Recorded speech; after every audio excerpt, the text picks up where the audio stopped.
Me permita começar dizendo que da apresentação do Heber Maia, né, eu fico muito feliz em ver que eu sou um grande beneficiado desse trabalho que o governo digital está fazendo. Por coincidência, hoje, né, eu recebi um informe da Força Aérea Brasileira, né, já que eu estou na reserva, e dizendo que eu posso, a partir de hoje, fazer a minha prova de vida, né, através do meio digital. Né? O brigadeiro Luiz Ricardo está fazendo o sinal ali. Olha, eu estou na reserva, eu tenho que me apresentar todo santo ano para provar que eu estou vivo. E devido à pandemia, eu não pude fazer a apresentação nos últimos 2 anos. Parece que eu vou poder fazer isso digitalmente a partir de hoje. Vou verificar amanhã. Então, eu sou a prova encarnada de que essa coisa está funcionando e é magnífico que isso esteja acontecendo. Então, com relação ao Heber Maia, né, a gente tem isso para introduzir. E, com a permissão aí do Francisco, eu agora abro a palavra, né, a quem quiser colocar qualquer questão sobre o governo digital ou sobre as iniciativas do capitalismo humanista. Pode pegar a palavra, abrir a câmera e fazer a sua colocação. Brigadeiro Luiz Ricardo, por gentileza. Obrigado, brigadeiro. De brigadeiro para brigadeiro. Vamos fazer uma festa de criança aqui, hein? Vamos trazer um cajuzinho, fazer uma coisa dessa aí. Eu tenho uma pergunta para o professor Manolo. Eu tinha, obviamente, quando eu recebi aqui a pauta, né, eu fui dar uma estudada aqui e dei uma olhada no projeto, no 3515, né? E eu fiquei bastante, vamos dizer assim, empolgado com as coisas que tem ali, com essa mudança macroeconômica que, né, a aprovação, os professores aí advogam. E eu queria saber se nesse projeto tem alguma coisa voltada para a educação financeira dessas pessoas, vamos dizer assim, porque a inversão per si, né, do percentual ali do superendividamento vai trazer um benefício, sem dúvida, para a pessoa em si, mas eu imagino que ela precisa de um acompanhamento, porque as pessoas muitas vezes entram nessa situação por uma falta de educação, né, no nível básico. A gente tem alguma coisa sobre isso no capitalismo humanista? O Instituto advoga isso também, ou eu estou equivocado? Não está, Major Brigadeiro, mas só vou pedir para a professora Cláudia para ela tecer considerações a respeito. Muito obrigado, brigadeiro, por essa importante pergunta. Sim, o projeto, inclusive, prevê um reforço na educação financeira e já existem esses projetos, inclusive em São Paulo, são projetos pilotos, e não só nos tribunais, nos Sejuscs, mas nas defensorias, nos PROCONs, e todos eles incluem uma espécie assim, de formação, porque é o próprio consumidor que faz o plano de pagamento para querer pagar, né? Ele tem que estar de boa fé, ele tem que ter uma posição mais ativa. Então, para preparar esse momento, os PROCONs, a Defensoria, os Sejuscs, eles fazem um curso de educação financeira. Sim, o PROCON de São Paulo até 2 encontros para que o consumidor, primeiro, não recaia novamente no superendividamento e depois ele possa realmente virar dessa cultura da dívida para a cultura do pagamento. É muito importante, realmente, a educação financeira. Obrigado. Professora Cláudia, a senhora me permite? O brigadeiro Luiz Ricardo, não é? Quero consignar aí nosso respeito e a nossa admiração e dizer da felicidade dessa pergunta mesmo e da importância dela. A ideia é muito simples e ela remonta toda uma trajetória histórica da nossa nação. Em 1974, o nosso PIB ele teve uma elevação de 14%.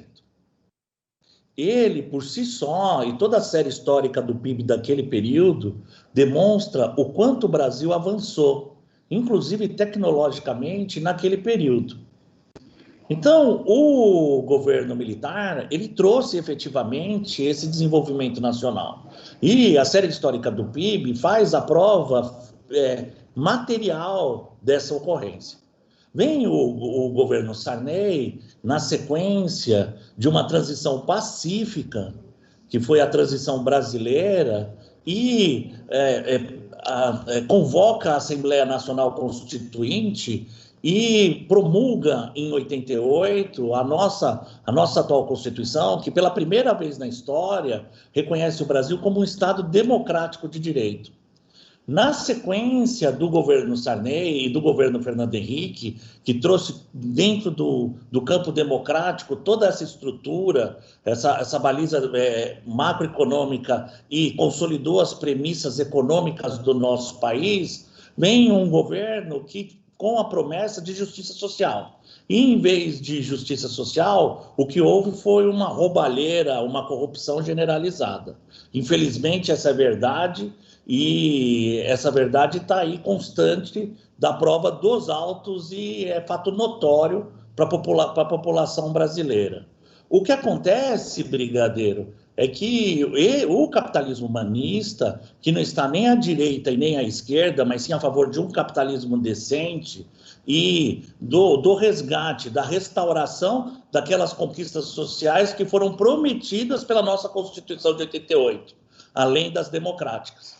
E o senhor vai lá naquele artigo 170, que é a base, inclusive, da apuração do nosso índice, diz: a ordem econômica tem que assegurar a todos existência digna, conforme os ditames da justiça social.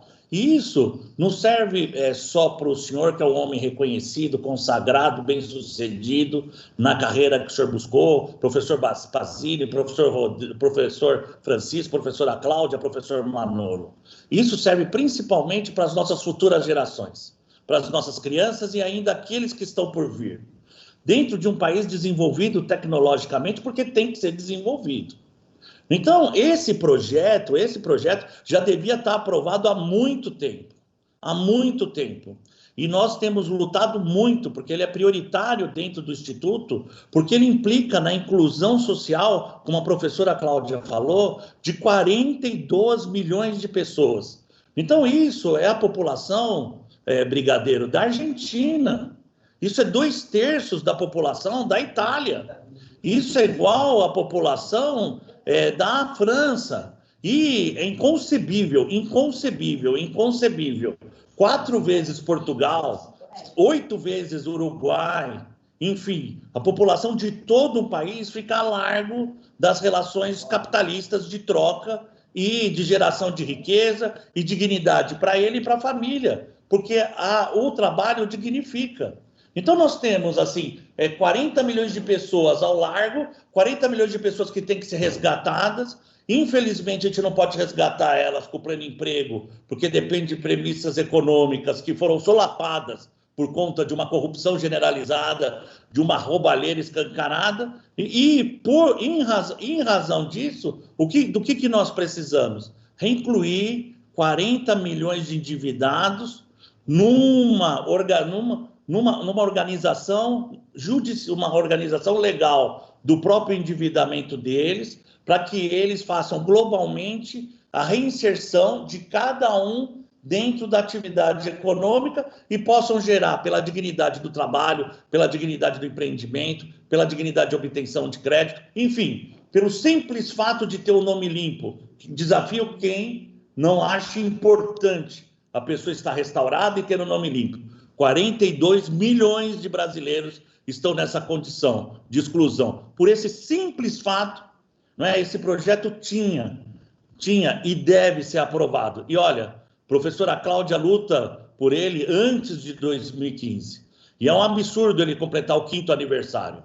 É um absurdo ele estar completando o 6º aniversário. E nós evitamos, sim, pelo capitalismo humanista, pelo nosso instituto, com todas as nossas forças, recursos e esforços, a aprovação imediata desse projeto, que vai simplesmente reintegrar esse mar de gente, essa cachoeira de pessoas, esse número incontável de brasileiros, simplesmente pelo quê?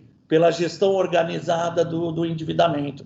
E eu tenho certeza absoluta, porque o professor Manolo, brigadeiro, fez o cálculo. A gente se debruçou, nós nos debruçamos e fizemos o cálculo. O que acontece com o brasileiro? O custo de vida do brasileiro importa num falso positivo, porque o nível de vida é alto e o salário é baixo. Então, o salário não acompanha o nível de vida e existe uma situação de endividamento crônico. Não é verdade, professor Manolo?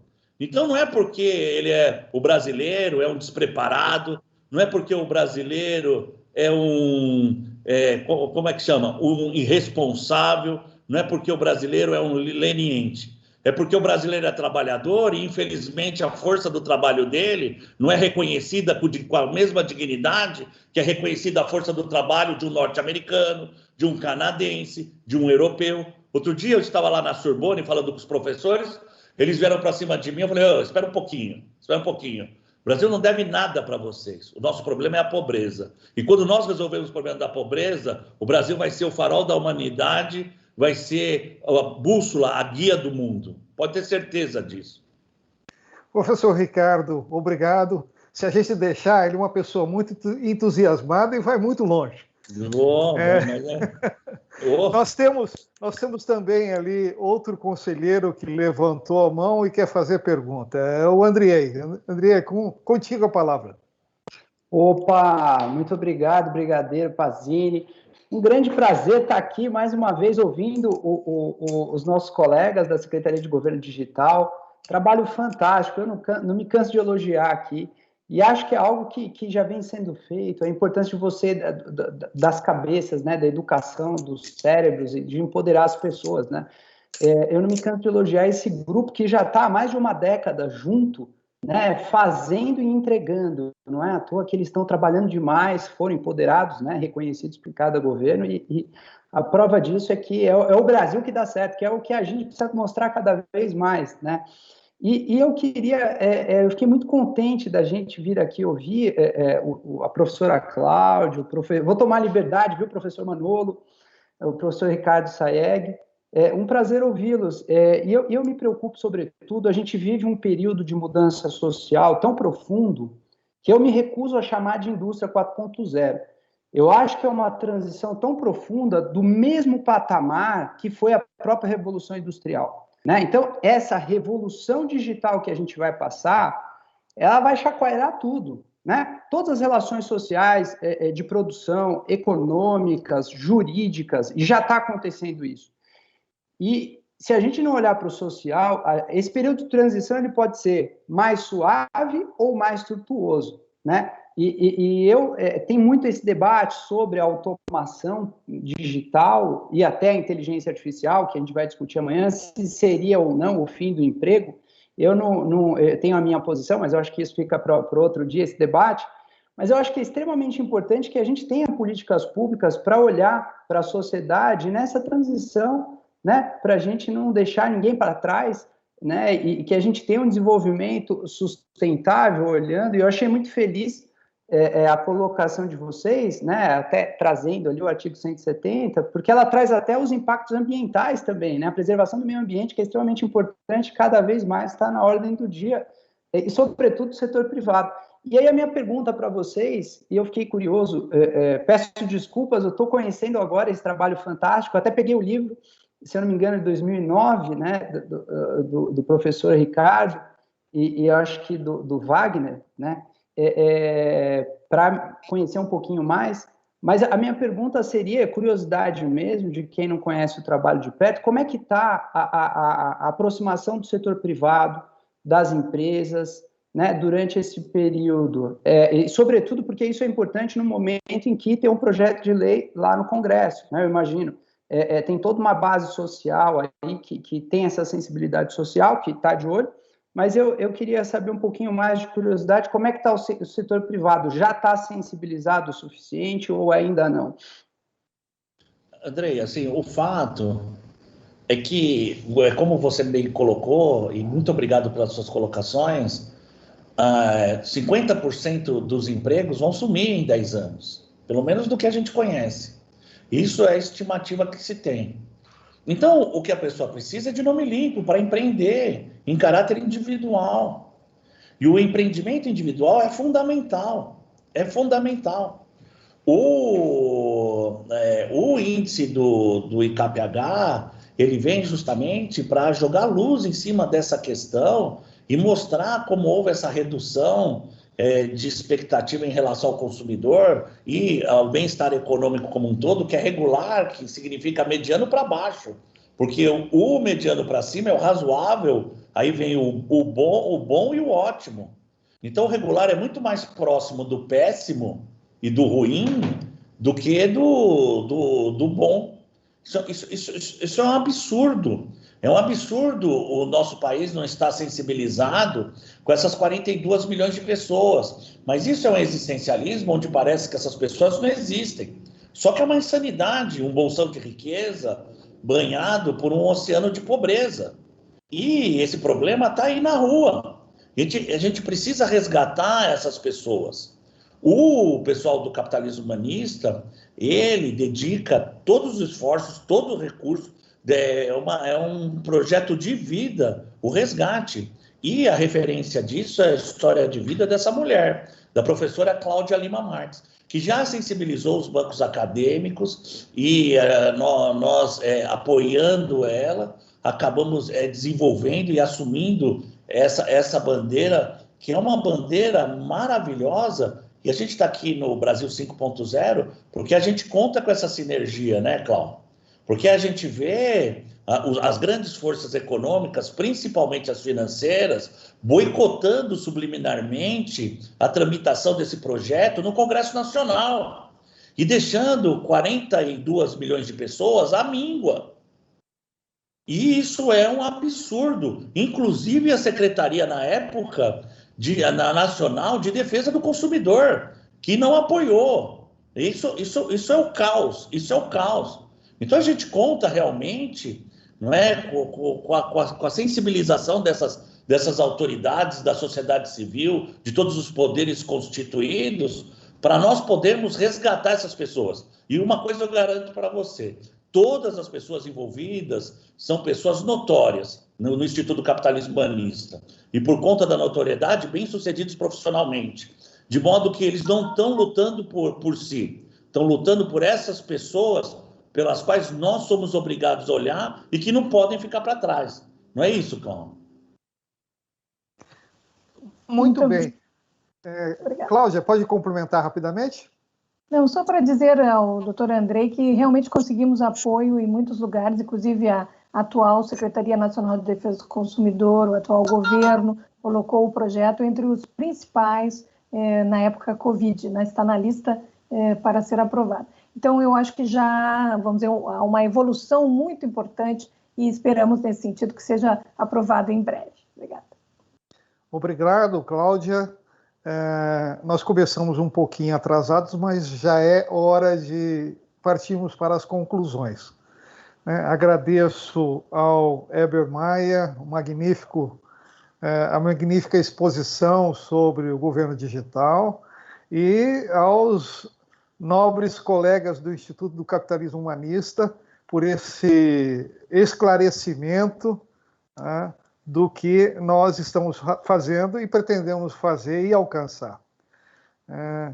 Com agradecimento a todos, eu repasso a palavra para o Francisco, e para ele, junto com o brigadeiro Luiz Ricardo, fazer o encerramento da noite. Obrigado.